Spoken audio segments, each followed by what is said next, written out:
দিনটা ছিল 10 সেপ্টেম্বর, যেটা ছিল আমার 22 বছরের জন্মদিন। দিনের শুরুটা করেছিলাম ভগবানকে দিয়েই, যেভাবে প্রত্যেকটা দিন শুরু হয় আমার। তারপর এরকম ওয়েদারে বাইরে বসে বসে কিছুক্ষণ সবার উইশের রিপ্লাইগুলো দিচ্ছিলাম। তারপর ব্রাশ করতে গেলাম। ব্রাশ করা হয়ে যাওয়ার পর রেডি হয়ে নিলাম। তারপর ওষুধ খেলাম। তারপর বেরিয়ে পড়লাম হাঁটতে। প্রত্যেকদিন ভোরবেলাটা মা আর আমি মর্নিং ওয়াকে যাই, তো সেরকমই চলে গেছিলাম। এই সময় বাইরের ওয়েদারটা খুব সুন্দর থাকে।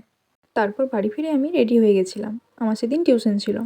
নতুন জামা পরেছি, তারপর আবার জন্মদিন, তাই ভিডিও করে নিচ্ছিলাম। উফ, তারপর আবার বৃষ্টি। মনে হলো যে আর আমার টিউশন যাওয়াই হবে না, আর কিচ্ছু হবে না। তারপর একটু ওয়েদারটা ঠিক হলো দেখলাম। তারপর বাবা আমাকে দিয়ে এলো। তারপর আমরা হাঁটতে হাঁটতে চলে গেছিলাম মায়ের মন্দিরে। এখানে আমার সাথে ছিল সুজাতা আর অনু। আমরা টিউশন যাচ্ছিলাম, তো তখনই বললাম চল যাই, মায়ের মন্দির থেকে প্রণাম করে আসি। 5th সেপ্টেম্বর থেকে আমাদের আর টিউশন হয়নি, তাই সেদিন আমাদের টিচার্স ডেটা সেলিব্রেশন হয়েছিল। তারপর ওদের একে একে শুরু হলো আমাকে সারপ্রাইজ দেওয়া। এটা সুজাতা বানিয়েছিল, খুব সুন্দর হয়েছিল কার্ডটা। আর এটা অনু বানিয়েছিল, আমার বেশ পছন্দ হয়েছিল। এখানে ছোট্ট মতো আবার একটা গিফট বানিয়েছে, তার মধ্যে চকলেট আছে দেখছি, আমার বেশ ভালো লেগেছিল। তারপরেও বাকি ছিল এদের। খুব ভালো লেগেছিল আমার এই দিনটা। সাথী, অনু আর সুজাতা আরও 3 জনে মিলে বেশ আনন্দ করেছিল আমার সাথে। আর আমার সাথে আমার এই বিশেষ দিনটাকে খুব ভালোভাবে কাটিয়েছিল। আমার ভীষণ ভালো লেগেছিল। এটা সুজাতা, আর এই যে এটা সাথী, আর এখানে অনু। ওদেরকেও আমি খাইয়ে দিচ্ছিলাম। তারপর নিজেও যেটা সেটা খেয়ে নিচ্ছিলাম। খুব খুশি। ওদেরকে থ্যাংক ইউ বললেও অনেক কম হবে, তবে আমি খুব আনন্দ করেছিলাম সেই দিনটা। এভাবে করতে করতে আমরা খাওয়া দাওয়া করলাম। তারপর আর কি আমরা আবার হাঁটতে শুরু করলাম। তারপর আমরা বেরিয়ে পড়লাম, আমি, সাথী আর অনু। আমাদের টোটো ধরতে হতো।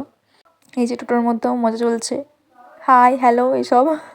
খুবই আনন্দ হয়েছিল। আমাকে দেখেই বোঝা যাচ্ছে আমি কতটা আনন্দে আছি। তারপর টোটো থেকে নেমে আমি হাঁটতে শুরু করে দিয়েছিলাম। এই যে আমার গ্রামের রাস্তা। বাড়ি এসে দেখি মা আমার জন্য পায়েস বানাচ্ছে। তারপর আমি স্নান করে ধূপ দিয়ে দিচ্ছিলাম ঠাকুরকে, যেমনটা প্রতিদিন করে থাকি সেরকমই ঠাকুর প্রণাম করে নিচ্ছিলাম। তারপর দেখি মা এত এত রান্না করে হাজির। মানে কি বলবো, আমি সারপ্রাইজডের পর সারপ্রাইজড হয়ে যাচ্ছিলাম। মানে অনেক কিছুই ছিল, আমি আর একে একে বললাম না। তারপর মা আমাকে নিজে হাতে পায়েস খাইয়ে দিচ্ছিল। মা যে সকাল থেকে এত কিছু করেছে আমার জন্য, আমার ভেবেই প্রচণ্ড আনন্দ হচ্ছিল। তারপর বাবা খাইয়ে দিল। বাবার সাথে ছবি তুলতে চাইছি, বাবা তো তুলতে চাই না। খাওয়া দাওয়ার পর আমি একটা ছবি তুলে নিচ্ছিলাম। ক্যামেরাটা কিন্তু মা ধরেছিল। সারাদিন খাটাখাটনির পরে ক্যামেরার পিছনে মাই দাঁড়িয়ে আছে। তারপর চলে এলো সন্ধ্যাবেলাটা। সেদিন মা আমাকে একটা ব্রেসলেট গিফট করেছিল, যেটা আমি এখনও সব সময় পরে থাকি। তারপর সারা সন্ধ্যাটা আমার বাড়ির সবার সাথে এভাবে কাটলো। আমি খুবই খুশি ছিলাম। সারা দিনটা আমার খুবই ভালো কেটেছিল, মনে রাখার মতো।